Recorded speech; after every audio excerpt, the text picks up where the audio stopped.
La fréquentation augmente en fait chaque année. C'est vrai que l'année dernière, on a vraiment passé un cap avec un nombre de visiteurs très important. On avait des auteurs américains comme Michael Connelly, Patricia McDonald qui étaient là. Et cette année, j'ai l'impression qu'on part encore un peu au-dessus, donc on est très contents. On est très fiers d'avoir réussi à faire venir Henning Mankell, parce que c'est quelqu'un qui se déplace très peu, qui participe très peu à des événements littéraires. Et puis on a deux nouveaux projets qu'on a développés cette année, qui sont des projets de dictée noire en lien avec l'Agence nationale de lutte contre l'illettrisme, qui ont eu lieu le vendredi et le samedi. Donc vendredi, c'est Daniel Picouli qui est intervenu pour les scolaires, et Alexandre Astier a lu un texte des Tontons Flingueurs.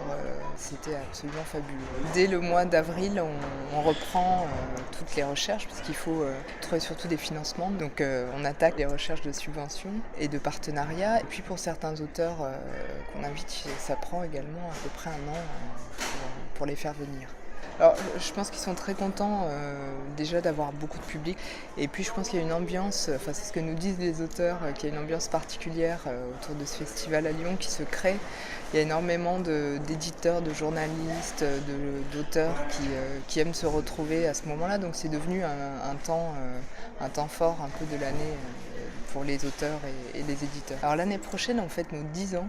On a envie de faire revenir un petit peu les auteurs phares qui étaient présents ces 10 dernières années. Et puis justement de lancer un petit appel du pied à ceux qu'on n'a pas encore réussi à voir et qu'on aimerait beaucoup avoir pour les 10 ans. Bon, James Ellroy, très clairement.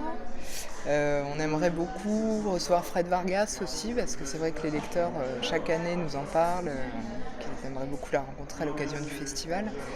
Après des auteurs comme John Le Carré, qui en général ne bouge pas de son île, donc on a peu de chance, mais malgré tout, voilà, on a encore quelques ambitions pour des auteurs qu'on n'a pas encore reçus.